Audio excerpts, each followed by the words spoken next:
If you love Chevys, then this is the place for you. This is the Menards Chevy Series, where we tour the country to find the finest race cars and rides that are part of the bow tie breed.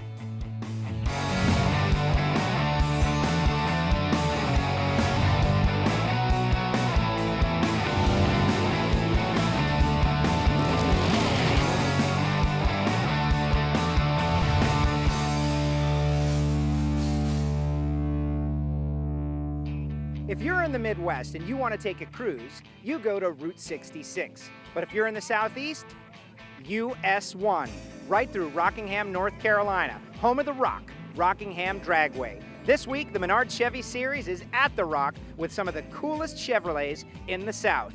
Let's check out our first producer pick. This Chevrolet 210 is owned by Ron Meso. Ron, the car stands out. The color is amazing. What is it called? The color is a custom color. It took some torch red and added some maroon to it and made it out into a color that I really liked. I've had it for 25 years and it started out as a total wreck, and did a complete body off restoration on it and finished it in about 2001. Well, we'd like to drive it local. I'm driving it more and more all the time just to have a lot of fun with it. When I first got it, I trailered it everywhere, but now we drive it. Local car shows, we take it out on cruise nights and things like that. I've always been in love with 55 Chevys. I had a couple of them when I was in high school, and most of the time drag raced them. But I wanted to put together one really nice, so this is it. Hopefully my grandkids will get involved in it and pass it on to them.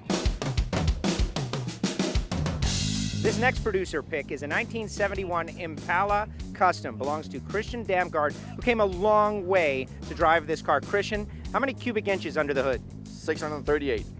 And what does it run in the quarter mile? It's supposed to run high nines. It runs 655 at 112 mile an hour in the 8 miles, so it ought to be. All kinds of Chevrolets speak to different people. What made you decide 71 Impala Custom, that's the car I want to race? Well, I bought it 23 years ago to fix it up real fast, cheap, sell it to buy me a 69 Chevy. And my plan got sideways somewhere, and people were telling me that thing's never gonna go fast and like yada yada yada. So, well, most of them can't catch it. So, plenty of cubes on the hood make about 800 foot-pounds of torque on motor alone. So, towing the trailer through the mountains, it don't care. It's just, it do 90 to 100 mile an hour. The trailer behind it, it don't care. It doesn't know it's there. So, what about the rest of the drivetrain? What transmission and rear end? And there's a 480E transmission in it, and there's a Moser M9 rear end in it, Danish aluminum drive shaft in it, and Metco trailing arm in the rear, QA1 adjustable shocks, and box frame, small block suspension in the front, just make the front end rise faster. And it works. It picks the wheels up and let it go at the line, so it runs. The Rock Auto Restored Award goes to Mel Ogburn from Emporia, Virginia. This beautiful Chevrolet SSR. Mel, when did you first get this car? I bought this car about 6 years ago. I had an antique car, I had 21 years. So I sold the car and I bought it. And I've done something for it each year I had it. The engine 1 year, the bed next year, the interior the next year, and just detailing, a lot of detailing. Most of all the shows I go to, I do the display. In the indoor shows, I got a little bit better display, but I can only haul with so much at a distance by myself. The interior comes solid black from the factory, and I put a two-tone interior, got the SSR red stitching on the black, and I just wanted to bring the concept of the red and black more custom looking for the interior. There's a lot of billet stuff on the inside of the vehicle also. It's a mahogany wood floor. I got it from Butch Hockaday, and I installed it myself. I put 8 coats of clay on it, then buffed it out, and the interior's got a lot of detailing also. Now you've gone all out with the logos, and I can tell you're in the sign business, so using your work for your hobby. Oh yeah, all my display stuff is I've done at my own shop, and I do a lot of custom stuff at my shop for people that got car shows, cars. And what's it like driving down the road? What kind of feedback do you get from everybody? Oh, I mean, I keep my eye on the road, but I'm sure people look at it a lot. You see people, go by and give you the thumbs up and all this good stuff. And I get a lot of compliments at the shows, and that's what keeps me going. I've had people come up to me, and I had this fellow look at my truck. He kept looking at it, and I kept watching him. I walked up to him, and he walked away, and he turned around and come back, and he said, this vehicle needs to be in the Smithsonian Institute. And I thought that was a heck of a compliment. And I get a lot of, people say, this ought to be in a museum. You don't drive it, and I drive it to all the shows. People don't think I drive it, but I do. Stay with us for more of the Menards Chevy series from Rockingham Dragway, because we're going to turn our attention to some really trick trucks. We'll be right back.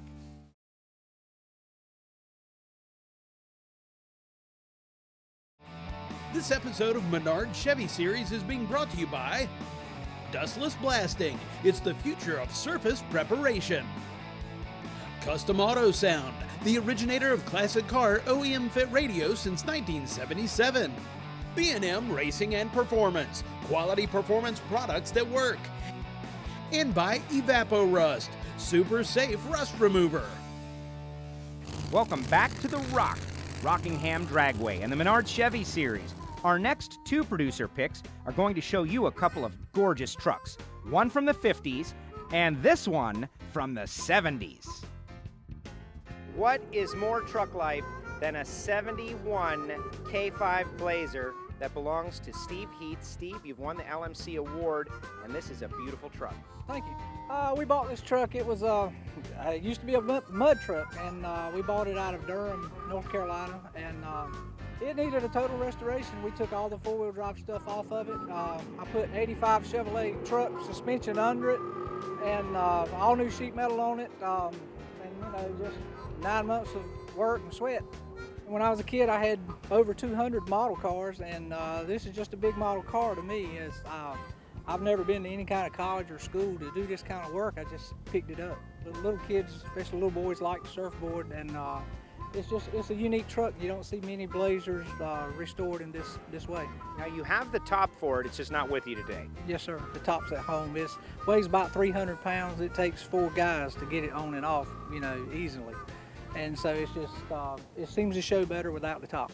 We were going to put an LS drivetrain in the truck, and I had this motor. This is a 69 427, and we opted to put the big block in it with a 700 transmission. And sitting up high when you're cruising down the road with the top off, it's got to be a great experience. What does that feel like? I've never owned a convertible or drove a truck with a top off, so it feels like I'm doing something wrong. You're out in the wide open, and people pull up beside you, and you're you don't have a roof or anything. It's really neat. Now you won the LMC Truck Life Award. What parts did you get from LMC? We ordered all the bright work, the trim on the truck from LMC. All the weather strips came from them, the tailgate, the bumpers. Some of the lenses we got from LMC, the mirrors, and a lot of the switches and knobs and stuff in the dash, stuff that was just hard to find. And they got a magazine and people there. We called and talked to a lady there, and it was easy. They were good to work with. The DriveDuracell.com award winner here at The Rock goes to Pat and David Smith for this beautiful 1954 Chevrolet 3100. Pat, this started off with your father. Right. He owned a 53 GMC pickup. He sold it to his cousin in Missouri. When I went there in the summer, I drove it. My grandmother lived there, and it was dedicated to her. Basically, it was a complete frame off. Kept most of the original stuff for it, except for all the floor pans were rotted, the cowls, both sides were replaced, the cab corners and that. It's the original cab, original interior, original front end. Now it's got a Mustang 2 front end on it because we couldn't keep the straight axle on the road. And why was it important to have a Duracell battery? It started. After 2 months of sitting, it started with a Duracell battery in it. So that's why I went with Duracell. Tell me about some of the details of the truck. What color is it? What do you call the color? And there's obviously a lot of little detail work that the more time you spend, the more you see. The color is called pepper gray. It's a Ford color on a Chevy, I know. But It's Eleanor gray. it was really Eleanor gray from Gone in 60 Seconds, but Ford now calls it pepper gray. The details, I wanted to keep the seat, the standard bench seat. Didn't want to go with special buckets like a lot of the trucks do. And I wanted to keep the engine original. I would have liked to have kept it a stick, but right now I can't drive sticks. So we put an automatic in it, but it looks like it's a stick because it has a low car shifter in it. Yeah.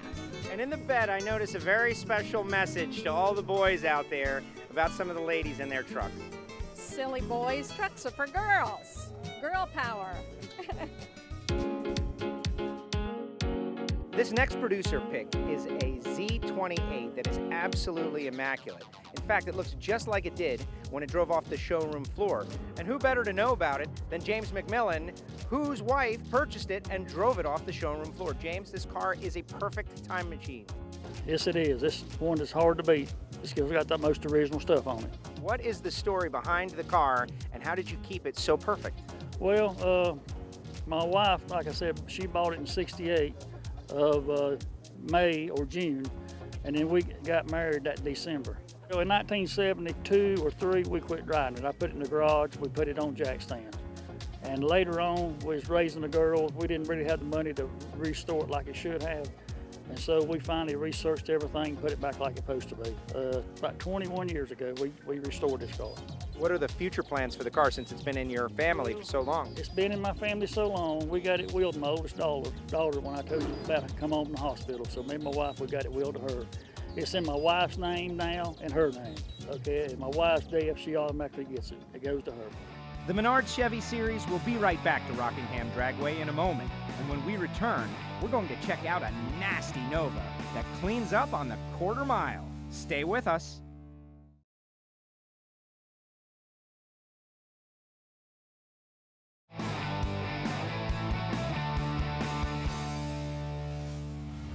Welcome back to Rockingham Dragway and the Menards Chevy series. Race cars of all shapes and sizes love to roar at the rock.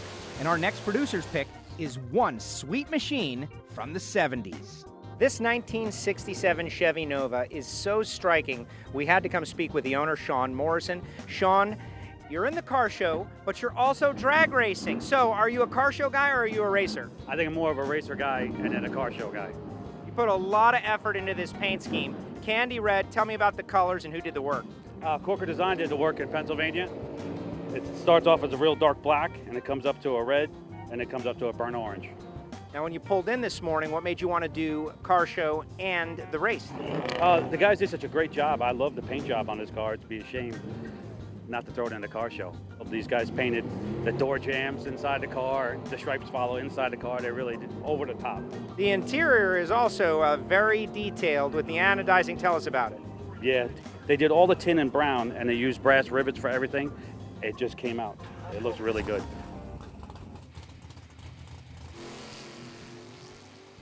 The Rock, one of the coolest tracks in the South, is owned by this man, Steve Earwood. Another year, another Menards Chevy show. It's been a great turnout and been great weather, and very thankful for it. You have some special races going on here as well to supplement the car show. Yeah, we put in pro mods this year, and they've really been spectacular. Lizzie Musey's been unbelievable, and Weatherly and all that group. It's been a great show, and of course, car show is always great, the swap meet, the Midway, but great drag racing as well, over 300 race cars. Why so many cool car show cars? Last year we were here, great cars. This year, different great cars. It's amazing the quality of cars we have. It's, you know, we're in the center of the universe for motorsports here in the Carolinas, and the car show people have followed along with the race cars in the state. We have so many fabricators in North Carolina, and they just really outdo each other with these beautiful cars. The Minty's Top Dog Award, the best in the show. We are here with Bill Clodfelter and his beautiful 1966 Chevy 2 sedan. Bill, you've won the top dog. How long have you had this car? I've had it about 2 years. I chased it down out of Portland, Oregon.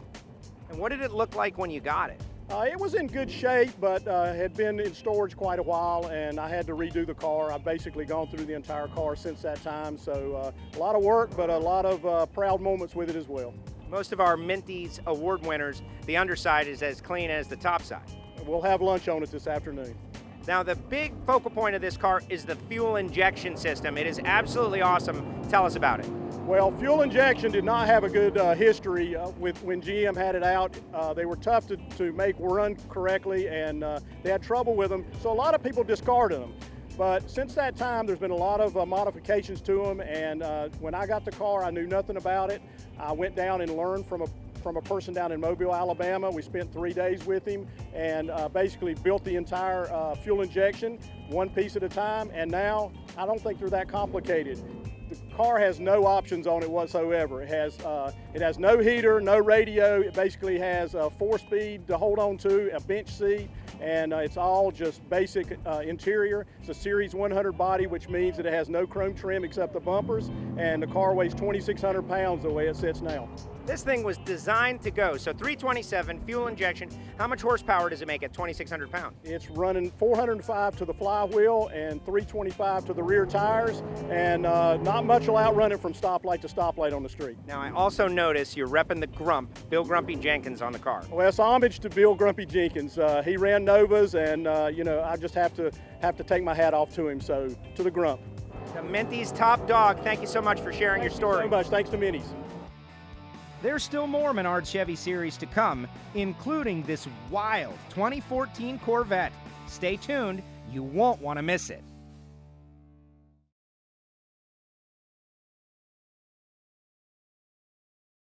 This episode of Menards Chevy series is being brought to you by LMC Truck.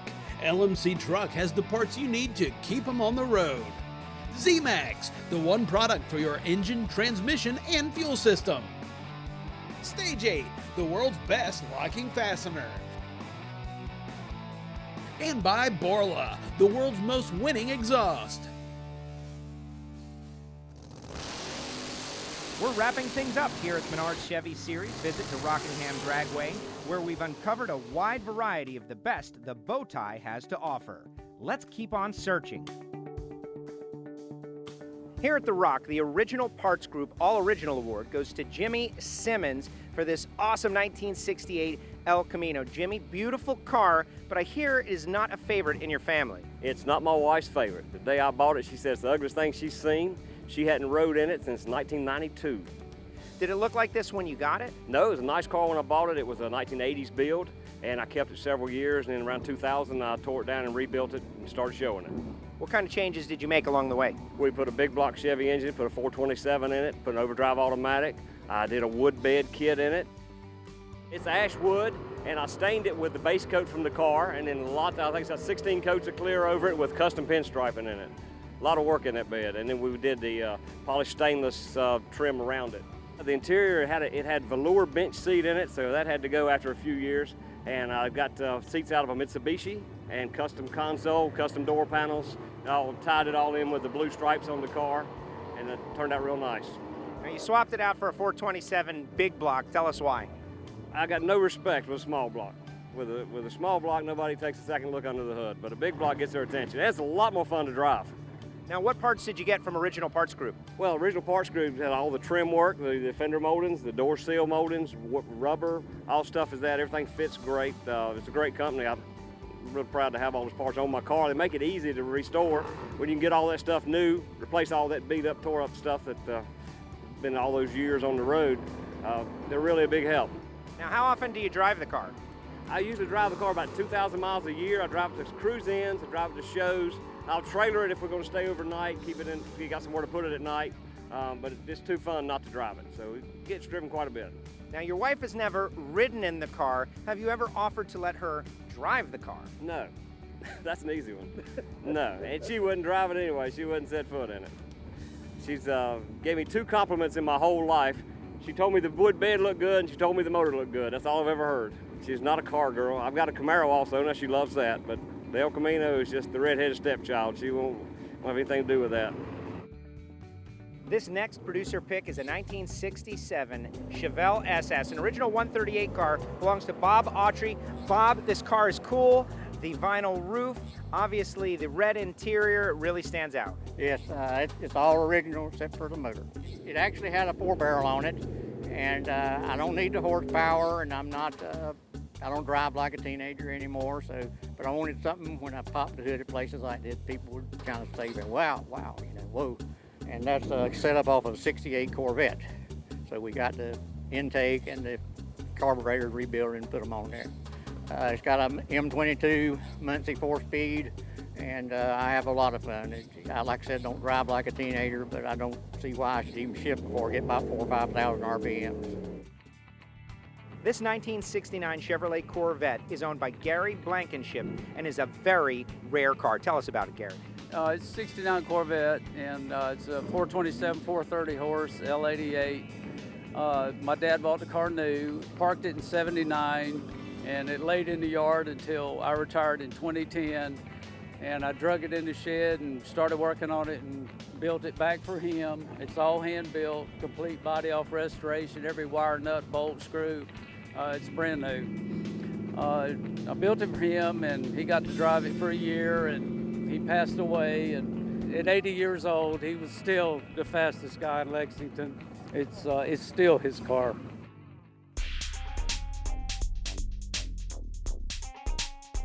This 2014 Corvette is owned by Ronald King, and he has done everything to it. This is out of control. Ronald, tell us about your car. Well, this is a one-of-one Chameleon Vet.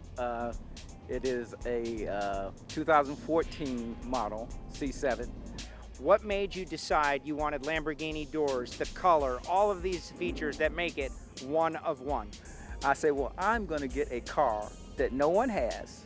I'm going to get it built like no one else can get it built, and therefore you have the only Chameleon Vet in the world. It changes from Carolina blue to seafoam green to actually aqua blue, and it's depending on the light. Late in the evening, it turns an aqua color. In the brightest of light, it changes from Carolina blue to seafoam green. Going down the street, when it changes to 3 different colors distinctly, to see the eyes of those people that see it when it actually does the flip. Well, that tops off this ride to the Rock for the Menards Chevy Series, but keep an eye out for when the series visits a track near you. It's a guaranteed great time. Next week, we'll be rumbling into Bristol Dragway's Thunder Valley. See you then.